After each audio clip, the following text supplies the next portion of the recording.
Oh, yes, it's another episode. It's like a little mini series all about transitioning through menopause. And today is all about Nutrition. So we're going to dive a little bit deeper into the 10 essential tips so that you can thrive during your menopause transition. Now, if you're like me and 10 is an overload, just cut it in half. And once you get to 5, play the other one the next day. Because retaining that amount of information in this brain can sometimes be hard work. Do you feel me? Do you feel me? Like 10 things. I was like, Sam, can't we just smash it and make 5? She's like, they're all important. They're all important. And then when I looked at Some of them are small though.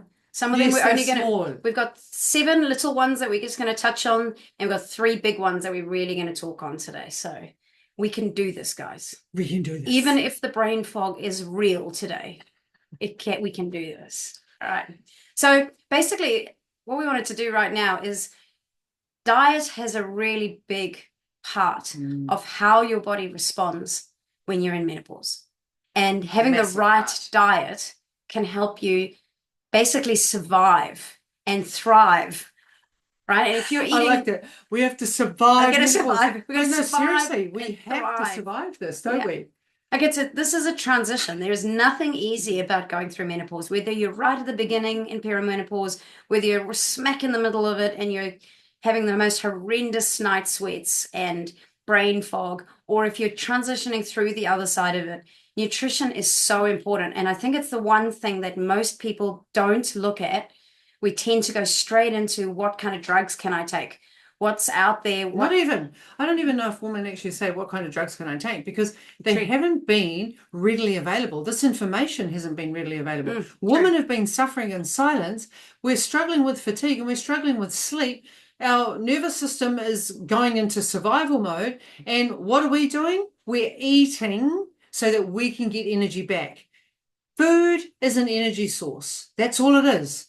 So today we're going to share with you, what are the foods? What is it that you need to be eating to make sure that you have more energy, to make sure that you're reducing inflammation, and to make sure that you're putting on as less weight as possible, because no one feels good when the clothes don't fit. True or true? Like no one. Menopause or not. Menopause or not. But when you're going through menopause and we're already having a lot of the brain stuff going on, the last thing we need to worry about is putting on an outfit and fitting it in the next day. No, it's like, so we need to address this. Yeah. This is some serious stuff going down tonight. Absolutely. Okay. So basically, this episode we're gonna really break down into 3 transformative benefits of actually eating and optimizing your diet, right? So one of these benefits is you get symptom relief, right? Now, that's brilliant because you'll learn how the right food can help reduce hot flushes, night sweats, brain fog, and even make everyday things more comfortable. Everyday life, just more comfortable, right? And I don't know about you, but when you're going through menopause, just 10%. Some days it's just 1% difference to get rid of those symptoms relief. Yeah. Life is better. Now, the other thing we're going to do is you want to have enhanced energy and vitality, because a lot of you are struggling with energy and vitality and just having that zest. So you're going to find out how to balance your nutrition, stabilize your blood sugar levels, because that's one thing that you're probably not thinking about, and keeping energized and resilient throughout the day so that you've got the energy to perform at work, to perform as a mum, to perform as a wife, to perform as a friend, perform for you. Perform for me. Yeah. I don't give a crap about anyone else. Let me tell you. And then, of course, there's the long-term health, right? So you're going to discover how to support your bones, your bone strength, your heart health. Like, this is a big topic for women going through menopause, heart health, and hormonal balance, so that you can thrive moving into the next, like, super cool chapter of your life. Like, this is not the end of your life. This is the beginning of a whole new chapter. It's like, you know, when you watched, what is that? Oh, it was a Twilight movie. You know, you had the first movie, you had the second movie, and then you had the third movie. And each movie had like its own theme and its own thing, and they were all awesome. And you were either team one or team the other, can't remember their names. But basically, it's like this. We've moved from episode 1, where you were a little kid and you were going to school and life was cool and you had your first boyfriend. And then you went to episode 2, where you were like, got married and had kids and all that. And then you moved to episode 3, where now you actually get to live your life as an adult. Hopefully you've got a bit more money so you can travel and experience it. You don't have to look after the kids so much anymore. You're a grown up. So life, this is the beginning of the best part of your life, but we want to make sure you have the energy. That's exactly right. So grab a cup of tea. Yeah, we'd love to say grab a glass of wine, but you're going to find out later that's not the That's best not thing. the best thing, yeah. Grab a cup of tea, take a deep breath. Let's crack on. Let's explore into it. Okay, so first one we're going to go, like there's a few here that I don't want to say we're going to rush through them because it's not rushing through, but they're quite self-explanatory. And I think this is probably the most important. This is one of the biggest changes for myself that I've experienced is prioritize protein intake. Yep. Like prioritize it. Like 2 years ago, I was vegetarian. 3 years ago, I was vegan. Just because of my health conditions, right? Like I was predominantly keto. So I went straight into vegetarian and vegan. I really struggled to consume any dairy or any meat or any fat due to liver. And I've only just, after 3.5 years, managed to have more protein rather than just my shake in the morning. It has made a massive difference. Yeah, absolutely. Massive difference. Huge. Being brilliant. So what is it? Basically, protein helps to preserve your muscle mass. It's like your best friend. It's your best friend. Your best friend. Just think about it. Me, protein, besties. Booyah! Now, why is that important? Because as you get older, you naturally lose muscle mass. We talked about this in last week's episode where we were talking about strength training and how important it is. By maintaining your muscle, you're also boosting your metabolism because muscle is active and alive and it needs fuel in order to do things. It needs energy. It's like petrol in a car, right? So you need that energy. You need the fuel, which means you actually burn the calories. So you're more metabolically alive. And the great thing is it helps with weight management. So if you've got more muscle mass, you burn more calories doing nothing. And hands up, please, because I feel fuller. Curbs, unnecessary snacking. Like when I was vegetarian and vegan, I can eat. Like I don't normally have that fierce appetite. Sam's never seen me consume that amount of food in our 22 years together. 21, 22. I know that would be 23. No, that's not okay. 2001. Let's have a domestic on the podcast. But I've never consumed that amount of food because I've always had sufficient protein in my diet so that I always feel full. Well, no, not when I was vegetarian or vegan. And there's nothing against vegetarian and vegan because there's some beautiful food out there. Like that opened up my eyes. We should do a podcast on that. However, I was never full. I was snacking all the time. Sam would roast vegetables for me, a whole tray of them. They'd be gone by midday. Yeah. I'd come home and they'd be like, oh, those veggies were delicious. And I finished them. I'm like, what? That was like a whole a whole kumara, like 2 kumaras and a whole pumpkin and onion and carrots, like 2 or 3 carrots. We're going to talk about the sugar levels, aren't we? So high. We're going to talk about good. Okay, because protein will keep you full for longer. Yeah. Please remember that. So find protein if you are vegetarian or vegan. Get it in. Get it in. Okay. So basically, a little fact, it's suggested that women who have postmenopausal need 20 to 30 grams. Now, I'm just going to say postmenopausal, premenopausal, menopausal. Sure. We all need 20 to 30 grams of protein per meal. That's not how big the steak is. That's how much protein is in that steak. So around about 100 to 110 to 120 grams of pure meat tends to have around about 20 to 30 grams of protein in it. Now, this stimulates not only muscle growth, but also muscle repair. Yeah, it's so important, ladies. Now, how do you find it? You can find it in lean meat, fish, eggs. You can get it out of dairy, but then you've also got the fat that comes with dairy. So there's some sugars that come from dairy. Struggle with dairy, right? Yeah. So plant-based options, we've got tofu, we've got lentils, we've got quinoa, you've got protein powders, protein bars. Again, trying to minimize processed food. However, I would much rather just have a shake in the morning because it's easy. You ain't going to see me on the stove cooking. Unless it was tonight when I cooked my own meal. But that's a whole other me cooking. I cooked something tonight. Probably the first time in 10 years. But I cooked something. All right. What's our bonus tip? Bonus tips. Collagen peptides. You might have seen like tasteless collagen powder or collagen protein supplements. They are a type of protein and they also support skin elasticity and joint health, which declines quite rapidly when you're going through menopause. So if you're looking for a protein supplement, like we sell what do we call it? The tasteless protein, which you can add into your water, you can add into your food, and it's a simple way of getting protein into your meal. It is though animal-based, so vegans, it is collagen, which comes from bovine, so it's not going to work for our vegans. Or bovine, which is like beef. Yeah, cool. Okay. So, but that's another option. And it's good for your skin. It's good for your stomach lining. It's great for your elasticity. It's great for your joints. So Twinkles, all nails, like here, get some collagen. And that's the one supplement. Well, there's a few. That's one that's not negotiable for me. Yeah. Okay. Now, the other one that's really important is to boost your calcium and your vitamin D. So bone health is is a huge priority. And those of you that are going through menopause, it's a high risk of getting osteoporosis if your bone health isn't good. And as we get older, our bones start to become more brittle, and it's part of that whole menopause thing. Now, it happens because you're losing your estrogen, or your estrogen levels are dropping. So calcium is really important for strong bones, while vitamin D enhances the calcium absorption and supports muscle function. Now, vitamin D comes from the sun. Like so often we are covered up, especially in New Zealand. It's cold. It's not often like we're starting to hit summer now. So you're more likely to be in a t-shirt and in shorts and actually see the sun. But your skin needs to be absorbed to the sun in order to be able to absorb that vitamin D. So in the winter months, we pretty much just got that much of our hands and this much of our face. And quite often people are putting sunscreen on, so you're not getting as much vitamin D. So that's really, really important. It's a good thing because it's a mood enhancer as well.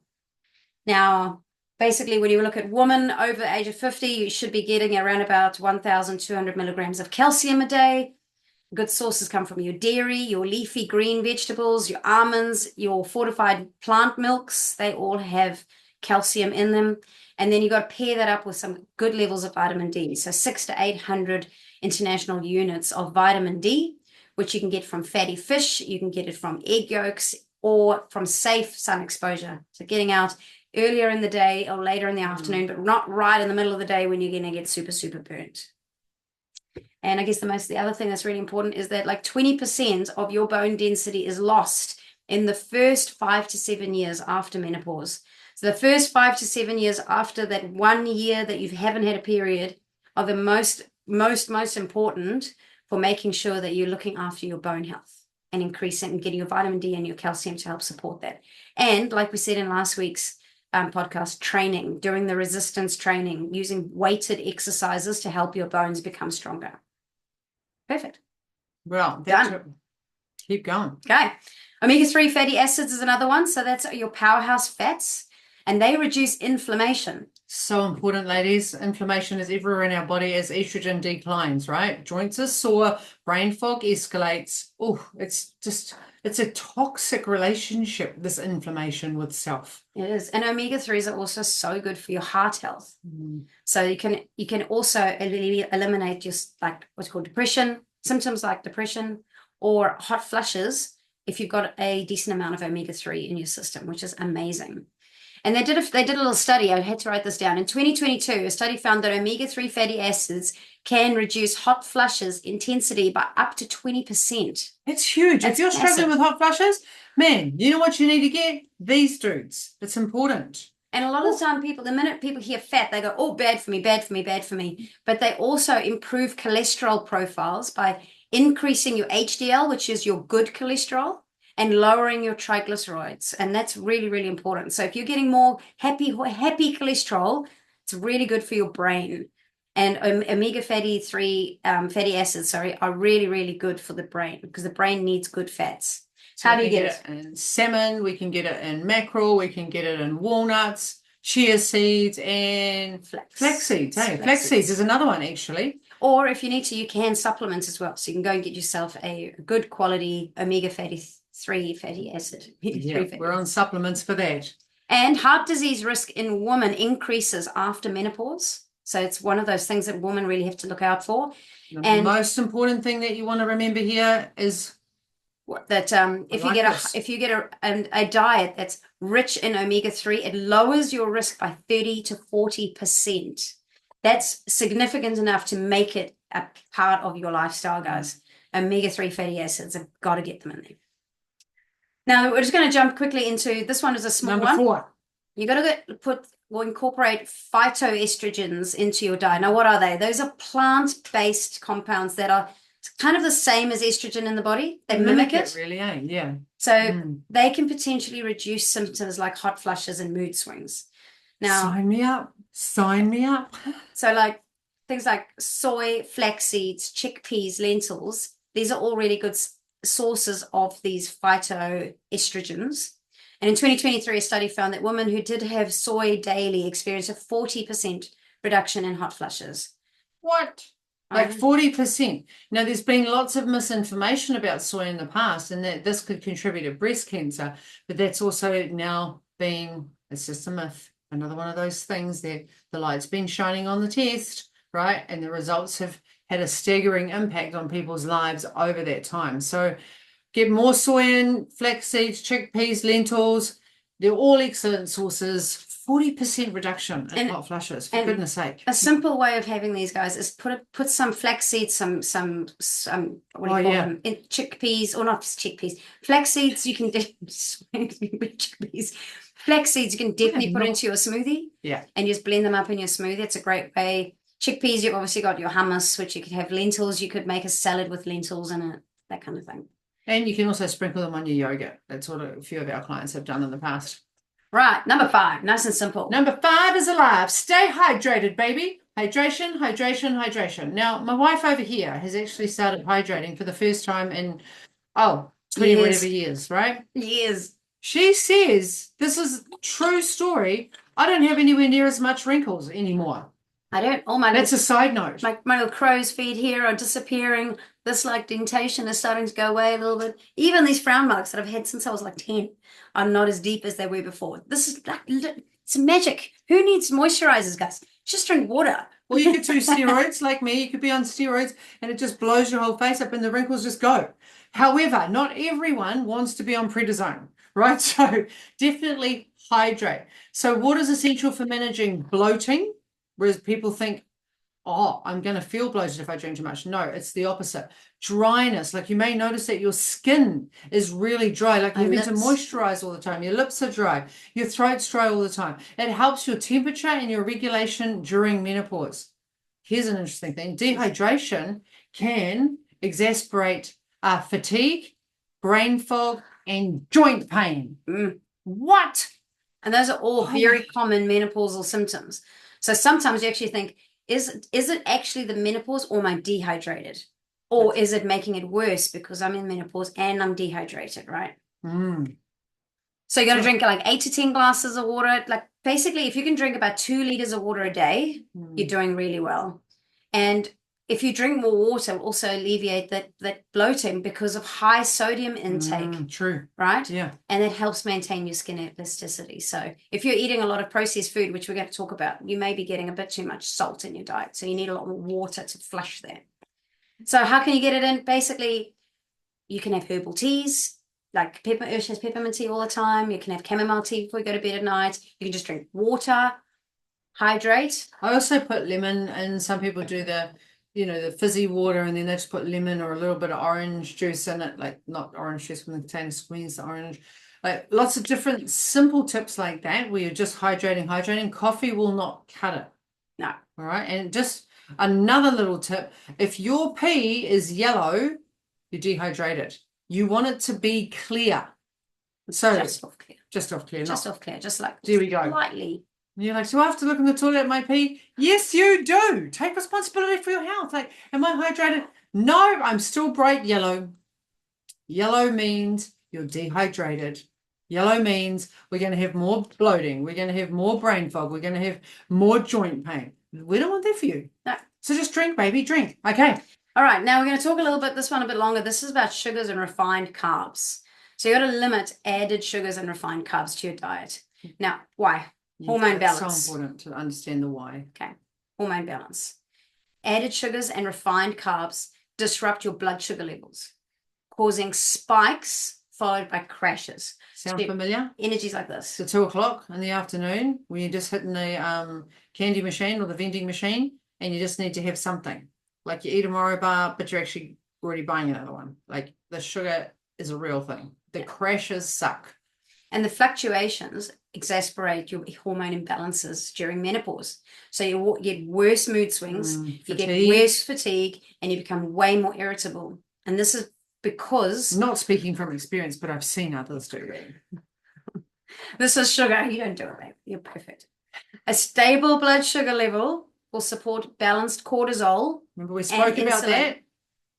Right, and insulin as well. And these are critical for mitigating those menopausal symptoms, right? It's so important because if you're having highs and lows and you're moody and you're bloody fatigued and you're irritable and then you keep going for more sugar and then you hit another low, you're only making things worse. So you've got to balance out that energy, that's the sugar levels. And protein helps with that. So number 2, which is probably the most important for a lot of our listeners, is the impact that it has on weight gain. Yeah. So fat accumulation, literally from eating like refined carbs. What are refined carbs? They're like your white bread and your pasta and your sugary snacks. And they turn into glucose, like that. Like, woof, right? And that increases our fat storage. Huh. And it's not only just fat storage, it's abdominal fat gain is a common concern during menopause, and it is particularly linked to high sugar diets. I bet you didn't know that, did you? Yeah, well, maybe you did know that. Maybe you did know that and you just put blinkers on. Because sometimes I wouldn't blame you. Like sometimes, denial is bliss. Denial is bliss, that's right. It's my menopause. It's nothing to do with what I eat. It's menopause. And then you got that metabolic slowing down. So we talked about that earlier as well. But during menopause, your metabolism naturally slows. That's when we're talking about muscle, making it easier for you to gain weight. Now, studies suggest that women who reduce their added sugar intake can actually improve their metabolic health and prevent further weight gain. So you actually have more control than you think. Do the strength training, build more muscle mass, stop eating the sugar, and you can actually win the battle. And it's a battle you just have to choose to win. And remember that protein helps reduce sugar cravings. All right, number 3 is the risk of chronic disease, right? So we're looking at diabetes and we're looking at heart disease. So let's go with diabetes first. Okay, so like if you're having a lot of refined carbs, this increases your insulin resistance. This is basically raising the risk of you becoming a type 2 diabetic. And postmenopausal women already have an increased risk due to the hormone changes that affect how their blood processes glucose.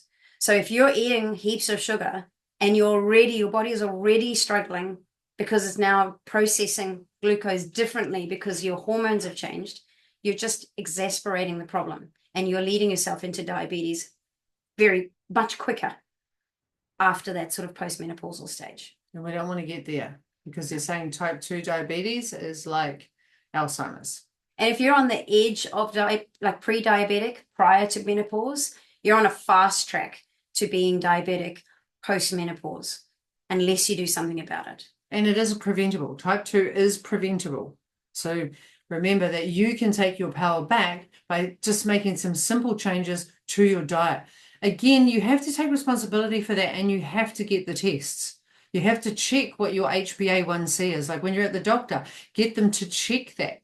Diabetes happens over a 10-year period, type 2, let's be really clear, over a 10-year period. So if you know that your HbA1c is elevating year after year after year, then you can take responsibility for that. Like I had a test earlier, halfway through this year, my levels have gone up 5 in less than a year, 5. And I was just like, that's it. There is no more processed food. There is no more extra sugar. It's boom. Like that's it, because it's something that I can control. Like I've never been this high in my HbA1c, like never, ever, ever. However, with menopause and perimenopause, hormonal fluctuations, the increase, right, for diabetes goes up. Yeah. 100%. Okay. Then heart disease as well. So added sugar contributes to higher cholesterol levels and blood pressure. And both of these are major risk factors for cardiovascular disease. And I don't know if you guys know this, but cardiovascular disease is the leading cause of death in postmenopausal women. Say that again. I think it's so important. Cardiovascular disease is the leading cause of death in postmenopausal women. Isn't that scary? Like we don't even know that we've got an issue with heart disease because it's not being monitored. We don't even know that we're at a higher risk because our estrogen levels are dropping. And my cholesterol, my LDLs have skyrocketed. My blood pressure went up drastically. Like all of these factors, even though I live a fairly pretty clean diet, like compared to most people, my diet is pretty clean. So when I know that it has an impact on me, then it's going to be having an impact on other people that are not so strict, I'm going to say, because I'm quite disciplined when it comes to my food. So just be mindful that you can still be exercising and you can still be eating the right food due to the hormone imbalance. These two factors, because you're a woman, you go through perimenopause and menopause, these are factors that we want you to be aware of. Yeah. And this is another thing, guys, I think you need to be blown about. That's number 4. Aggravation of hot flashes. Did you know that high sugar diets can increase your frequency and intensity of hot flushes? It's high sugar diets. I'm going to say it again because you all think it's just your menopause, but a high sugar diet can increase your frequency, so how often you have them, and the intensity of your hot flushes. And why? Because they're linked to the body's effort to regulate fluctuating blood sugars and insulin levels. Isn't that fascinating? Your body's working overtime trying to sort this out, and then hot flushes, and you think, oh my God, I have them all the time. It's like, how much sugar are you having? Oh, don't know, it's all about sugar. So again, it's giving you your power back. All right. Now, there's a lot of information, so please push pause. We promise we're on the downward spiral, ladies. Yeah. Now, the benefits of reducing your added sugar. 1, you're going to get improved energy levels. You're going to have better skin health. You're going to have an enhanced emotional stability, less of the up and downs. And research shows that diets high in refined carbs are linked to 37% higher risk of postmenopausal depression. Now, I don't know about you, like some days I feel like I'm just going batshit crazy, right? So knowing that that's something that I control. The other thing I thought was really important is a balanced diet helps regulate serotonin and dopamine levels, promoting emotional well-being and reducing anxiety. Like anxiety's just come out of nowhere. Like some days is really good days and then who am I the next day? So knowing that we can take control of this and this will have such a significant impact on how we're showing up in the world, to me it's a no-brainer. Yeah, it's must do. So really watch the sugar, guys. So that's one of the things. That's one of the majors that I wanted to go through with you today. The second major one that I think is really important is avoiding processed and preservative-laden foods. Now, processed and preservative foods, like high preservative foods, are significantly they significantly impact women going through menopause, often worsening the symptoms and contributing to long-term health challenges. Right? It's not just in the moment. And when we talk about processed and preservative-laden foods, anything that's kept in a box, in a bar, in a jar, in a can, it's anything that's been in a packet, everything that's got a label on it, everything that's got a flash name and pretty colors. And we can't pronounce it. That doesn't sit in a fridge or doesn't have to be kept or doesn't go off in a this much time. They can sit on the, like, what's it? Twinkies can last like 100 years or something like that. Like high preservatives, right? So let's have a look at the impact of processed and preservative foods during menopause. So we've got hormone imbalances, we've got worsening of hot flushes, we've got increased risk of weight gain, we've got bone health, gut health, and cardiovascular risks. So much, like it's crazy. So number 1, just give us a couple of things from hormone imbalance. So like many processed foods, they contain high levels of sugar, unhealthy fats, and additives that can interfere with your hormone regulation. They're called hormone disruptors. Yeah. And for instance, things like high fructose corn syrup and artificial sweeteners may increase insulin resistance, and that will exacerbate your hormone fluctuations. Also, preservatives such as nitrates and sulfides, often found in cured meats. Like bacon. Yeah, bacon, all the cured stuff. Damn it. They can trigger inflammation in your body, which will worsen your menopausal symptoms and cause more joint pain, more fatigue. Like if your joints are sore, this is what you need to look at. And it's these things that nobody shares with us. We have no idea. Okay, and let's talk about the hot flushes. Yeah, the processed foods often have like hidden sugars, refined carbohydrates, and they spike your blood sugar levels. So these fluctuations exacerbate hot flushes and night sweats.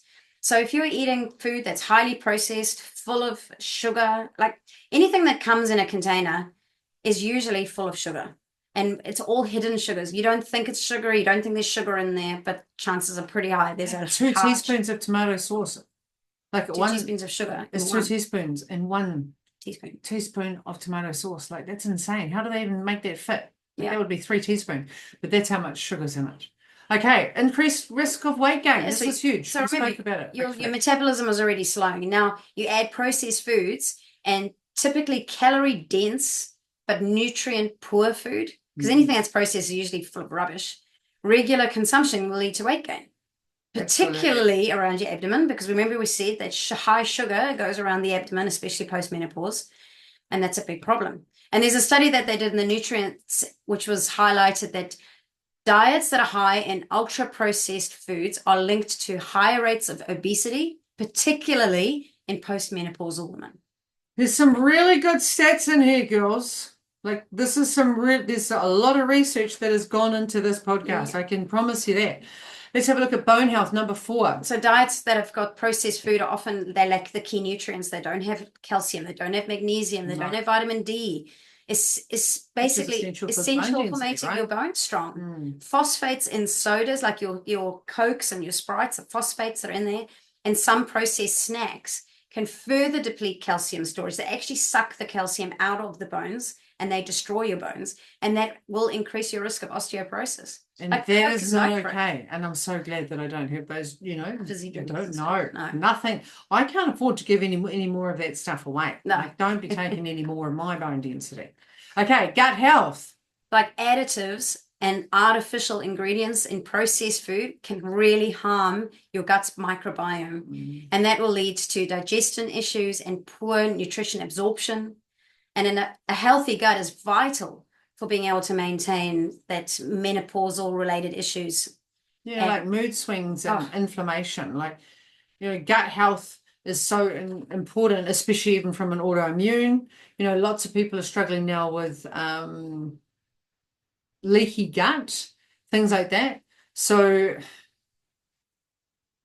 stop the additives and the preservatives. It's a no-brainer, right? Like, what's more important right now, instant gratification or having and living your best life? Like, small choices, and sometimes it can feel really hard. I don't want to dismiss the emotional attachment we have to food, but for someone like me, if I can reduce inflammation, if I can reduce my brain fog, if I can increase my energy, have more clarity and more focus, we're going au naturel in as much as we can. All right, and the last one, cardiovascular risk. So most processed foods are really high in the trans fats. Not true. Yes. They're high in sodium and added sugar. And this all increases your risk of hypertension, high cholesterol, and heart disease. So postmenopausal women already face heightened risks of cardiovascular conditions anyway because of the hormone changes. But by eating processed and high additive and preservative laden foods, you're going to make it particularly bad. And you're just going to worsen the problem. So, and I know all of this, you're thinking, oh my God, I can't eat anything. But we're going to get to that. We're going to give you some of that. So some of the benefits. We're running out of time. We've got to go. So some of the benefits are basically of avoiding processed and preservative foods is increased energy levels, because you're actually eating real food that's going to give you energy and stop you from crashing. You're going to have better symptom management because you're going to be eating nutrient-rich food that supports your hormone balance. And of course, that enhancing your bone and heart health, to make sure that you're eating the foods that are nurturing your body and making you healthy, keeping you healthy. So let's have a couple of points on how people can, what's some tips, I guess, like make it easy. Like, we live, there's a lot of people out there that are like, well, so what? How am I supposed to make some changes here? So basically, first thing you want to do is you always want to read labels. So you want to look for hidden sugar, trans fats, and preservative ingredients on the list. So for us, I mean, if you pick up an item, sometimes the list of ingredients is like, oh, it's almost like you want to roll it out. And most of them, you have no idea what they are. They don't make any sense. You don't even recognize the names. If you don't recognize what things are on a list, it's probably not good to eat because it's full of colors, preservatives, additives, and what do they call them? Those other things. And the other thing, brain fog. brain fog. Yeah. The other thing is we want to try and cook at home. So rather than going out and buying food that's already been made, things that have been made somewhere else, and you just heat them up, actually make food from scratch, real ingredients with real Remember those real cooking days days, when right? we actually were in the kitchen cooking? And I guess the other one that we share with our clients is actually shop on the outside aisles of the supermarket. So avoid going into the middle. Just shop on the outside where all the good fresh ingredients are.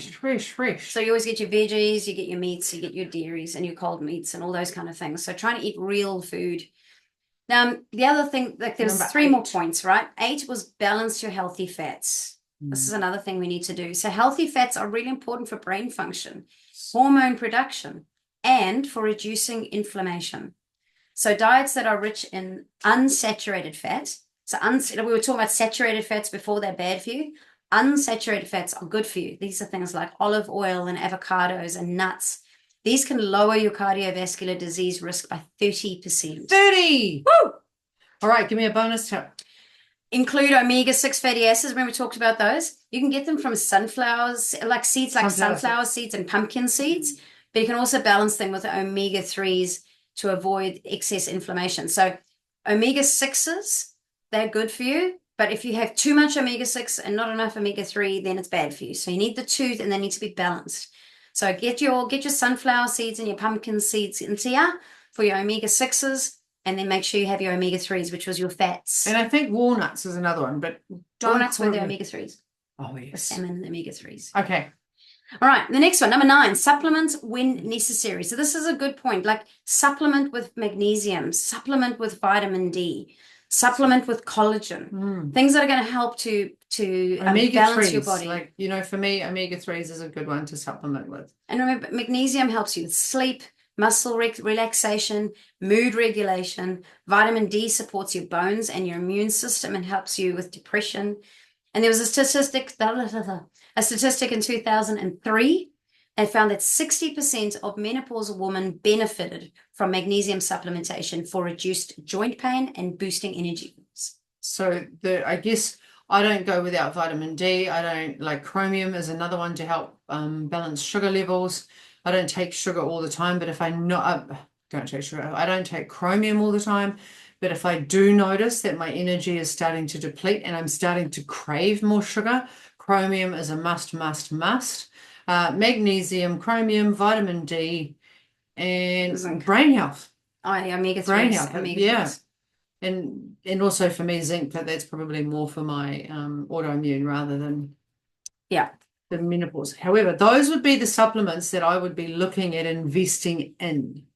Okay. Now, the last one, number 10. Now, if you've stayed on till now, don't delete us and push pause right now, because you might not like us after this one.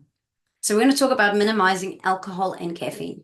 And we'll keep it quick because I know that we're hitting 38 minutes already. So alcohol and caffeine can exacerbate basically struggling with sleep disturbances, anxiety, and hot flushes. And reducing them will immediately benefit you. Right? Immediately. Cutting back on alcohol has been shown to reduce hot flushes, frequency of hot flushes, by 20 to 30%. That's significant enough to make it happen. Caffeine consumption close to bed can delay sleep onset by like 40 minutes, which worsens your fatigue the next day, and you become grumpy and you become moody and you can't cope and your brain fog gets worse, right? So switch to decaf or have herbal teas and limit your alcohol for special occasions. Now we're going to talk about this alcohol consumption because this one's probably a topic that most of you are like, what? So alcohol consumption during menopause can have a range of negative effects on both your physical and your mental health. It'll exacerbate many of the challenges already associated with your life stage anyway. So some of the key ways alcohol impacts menopause for women, along with supportive facts and statistics, I'm going to go through with you now. So 1 is increased severity of menopausal symptoms like your hot flushes and your night sweats.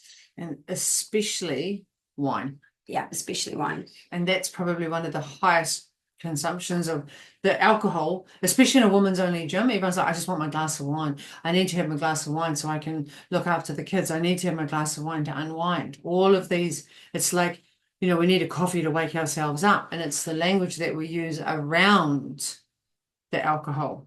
So what happens when we're drinking wine? So wine contains components like the sulfites, histamides, and tyramines. I don't even know what they are, but they're three things. Sulfates and histamine Is it? and What's the tyramine? I don't know what tyramine is, but that's not good either, guys.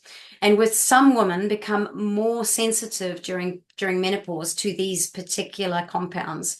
And that reduced alcohol consumption has been shown to alleviate the symptoms for many women. So if you stop having the wine, you'll stop having the hot flushes as intensely, which is, I mean, to me, that's a win, right? Straight away, reducing hot flushes, because I know that that's the biggest problem that most women go through with menopause. And I think that in our experience, at least, a lot of women drink alcohol, men as well, as we've run a men's weight loss clinic as well, is they think that by drinking they can have a better night's sleep. And at first it does act like a sedative, but it actually disrupts our REM sleep and overall quality of sleep. Bet you didn't know that. So it means you're often waking up. So you're not getting a solid night's sleep. You're waking up, and this will make you feel less rested. You're going to be so tired. You're going to wake up in the morning like you haven't had any sleep, and then you're going to be feeling more fatigued, and you're going to get more grumpy, and you're going to have worse brain fog and all those other symptoms just because you haven't had a solid sleep.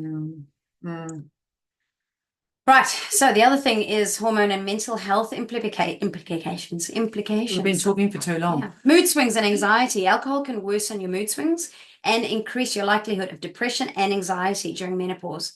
So a lot of women are reaching out as a coach in the past 3 years, especially around, I have never had anxiety before. And one of the first questions I ask is, can I ask how much you drink? I only have 2 glasses of wine a night. So I'm like, is it possible that we could reduce that by half?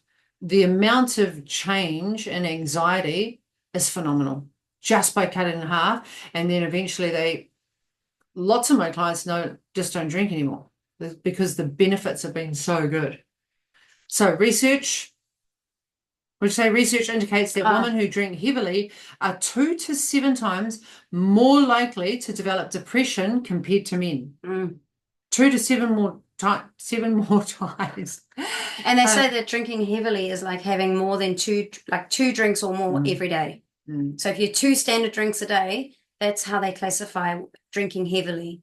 So you're 2 to 7 times more likely to get depression, which is bad. And also self-medicating risks. Yeah, a woman using alcohol to cope with stress and hormonal shifts with menopause, like you have to sit down, and this will increase. It's like a vicious cycle of dependence, and it exacerbates that underlying mental health challenge that be potentially going through the hormone changes anyway. So it's a short-term gain for a long-term non-gain, right? It's definitely not helping. So if you are struggling with symptoms, this would be probably one of the first places I'd recommend. Maybe not the easiest, and if it's too challenging for you right now, even cutting down has been shown to improve symptoms, not as much as not doing it, right? So long-term health risks are obviously bone health. So alcohol interferes with calcium absorption and bone regeneration, increasing the risk of obviously osteoporosis.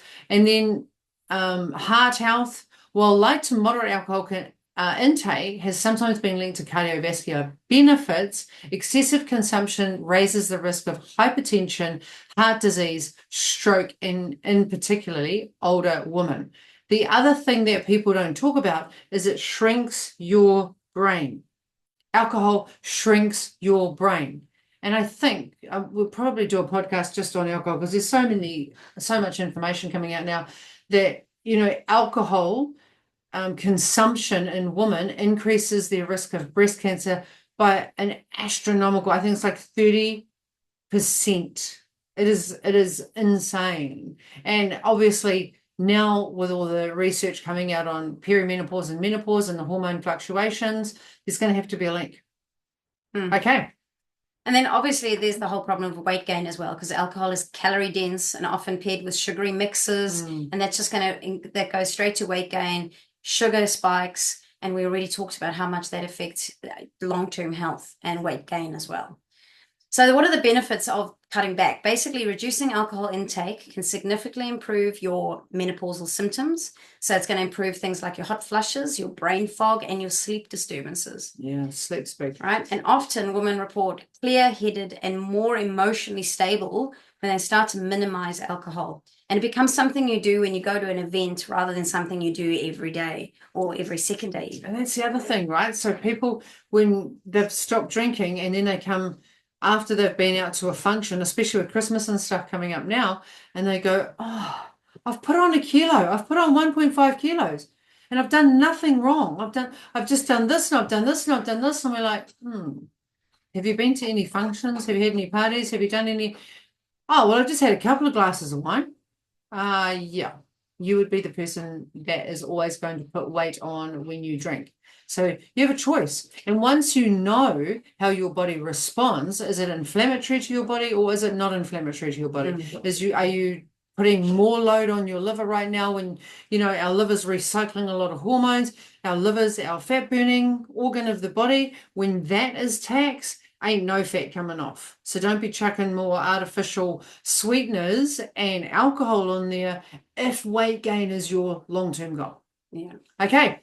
And then basically some practical tips here. Basically, one thing, you can opt for non-alcoholic alternatives. Like you can have herbal teas, you can make mocktails, you can, come something that's not high in sugar, ideally. Yeah. Kombucha is a great option there because it's very, very low in sugar. It's sparkly. It's like you're having something special. Put it in a nice glass, put it in a little umbrella or something. Make it look nice. Add some things into it. Just make it look special. Practice portion control if you are drinking. So stick to just like your standard serving. Nowadays they give you a glass like this big, but then you're only supposed to have this much wine in it. Like that's just going to mess with my head. I couldn't do it. I don't know how people do it. Like a massive glass and they just put this tiny bit of wine in the middle. Most people are going to fill it way above a standard. So keep to a smaller glass and stick to a standard size. So you're actually moving into the next category of drinking rather than just doing the standard. So that then becomes an issue from a health perspective. And then address underlying stresses through healthier coping mechanisms, like things like doing exercise, doing meditation, or, like doing some sort of therapy if you need it. Like sometimes you need someone just to help you through this. You don't have to do this alone. And it's okay to get help from someone else. Just be okay to receive support and assistance and guidance from the experts.